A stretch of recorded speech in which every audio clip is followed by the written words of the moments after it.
Like many of you, I was heartbroken and shocked by the news of Charlie Kirk's passing. It got me to thinking about his life and the profound lessons that we can learn from it, especially as Christians navigating a world that is hostile to our beliefs. I have these three lessons that I want to talk about today that I think that when you look at Charlie Kirk's life, these are three lessons that really was who he was and how I think we should be as Christians as well. So let's dive right into it. I know many of you maybe didn't know Charlie Kirk or maybe don't have no idea what I'm talking about. I encourage you, if you don't know who I'm talking about, to go look up his channel, The Charlie Kirk Show, and watch a few of his videos. I think that he has so much wisdom that can be shared in his videos. Anyways, I'm gonna get right to it. So the first lesson that I think we can learn from him that I saw in every debate he ever did was the lesson of the power of facts and not emotion. So when he would debate people, he wouldn't let his emotions get in the way of what he was saying. He would always come back with facts. And he had an insane memory, insane brain. And I wish like crazy I could just spit off things like he could. It didn't matter what the subject was, what they were talking about. He always had an answer and always had the facts. And he would tell them, I have a few things here, but it's like graphs. I don't have the statistics right in front of me, but he would remember it every single time. And it was the craziest thing watching him debate about anything under the sun almost. And he would just never lose a debate. He would win based on facts. And so I think that as we go about this world and as Christians, we are told to give an answer for the hope that we have in our heart. And that could get very hostile sometimes when people are angry and they want to come at you and they want to say you're wrong. But Proverbs 15:1 I think is a good verse for this, and it says, sorry, I have notes here so that I don't forget anything. It says, a gentle answer turns away wrath, but a harsh word stirs up anger. And I think that was I think that verse was definitely described how Charlie Kirk handled things. He never got angry with the people that he debated. He always was cool and calm, and he would never let his emotions rule him. And I think as Christians, that's a very powerful thing and a very powerful way to live. And I know that for me, I have definitely failed at this in the past, and this is something I want to work on myself. Lesson number 2 is living your faith unapologetically. I saw a video, I think it was yesterday, I don't know, there's so many videos that I've seen about him and who he was, and there was somebody that asked him, and maybe you've seen this as well, somebody asked him, what do you want to be remembered for? If everything went away, what do you want to be remembered for? And he said, the courage for his faith. And I definitely know that that's exactly what I remember him for. I remember him just living out his faith very unapologetically. No matter where the conversation went, it always steered back to God. He was always trying to lead people to Jesus. If they didn't know God, he wanted to talk to them about God. He would ask them, do you believe, and why don't you believe? And I'm sorry that he would tell people, I'm sorry that the church has failed you, and I hope that you will give God another chance. But he was never ugly with people. He was never hateful. He wanted to know why people believed what they believed. And he always steered it back to God. That was his driving force, and what every decision he made was based on was the Bible and Jesus.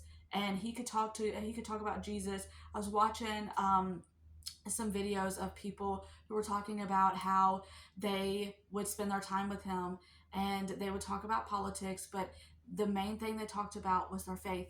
And he would help people who didn't know God. He wanted to speak Jesus to everyone, and may we all be like that.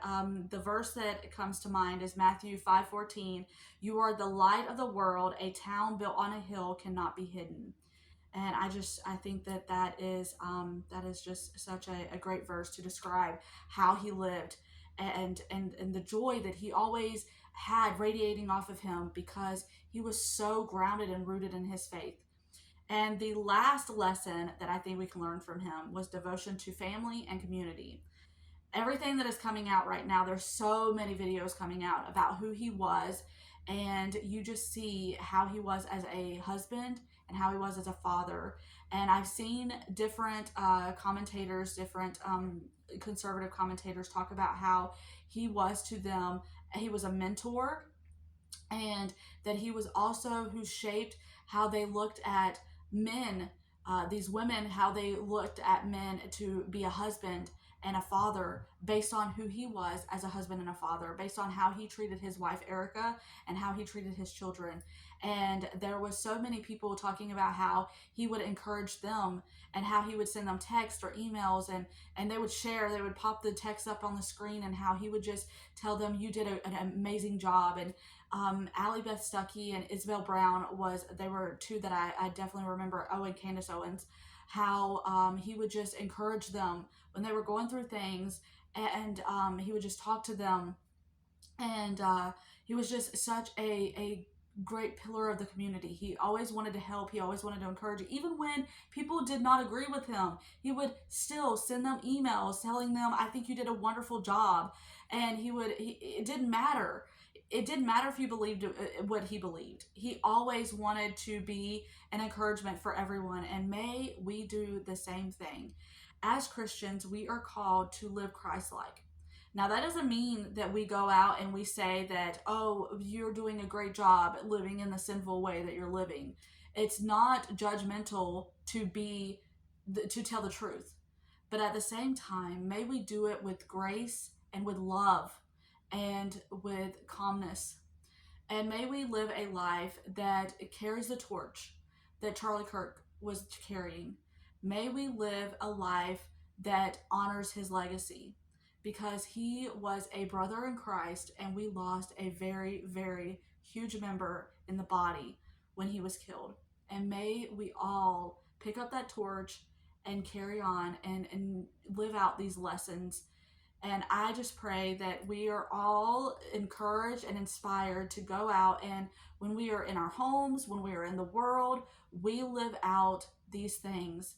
And we live out our faith unapologetically. And that is what roots and grounds us. And that is what our driving force in every decision that we make.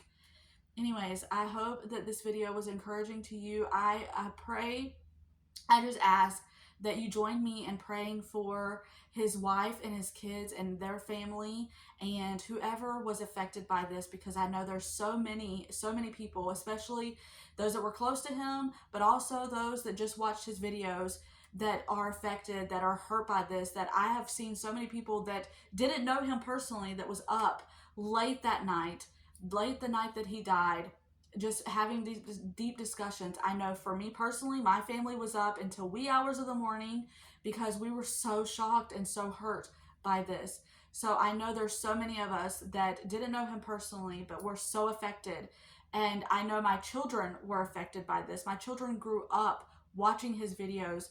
We wanted to show them a good example of what a godly man that is close to their age looked like, that was like a big brother to them. My oldest doesn't have a big brother, so we use Charlie Kirk and his videos to kind of be that big brother figure, to teach him what a godly brother in Christ, how he acts, how he lives out his life, to show them how to be. Because not always can mom and dad be that guiding force. You want to be, mom and dad are lame and they're old. But we hoped that Charlie Kirk was at least young enough to them that he was like a big brother, and they could learn from how he lived, and he could be that example. Anyways, I pray that this video was inspiring and encouraging. I know this is not my typical video. It was kind of heavy today, but I hope that you got some inspiration and encouragement from it anyways. And Lord willing, I will see you on the next one.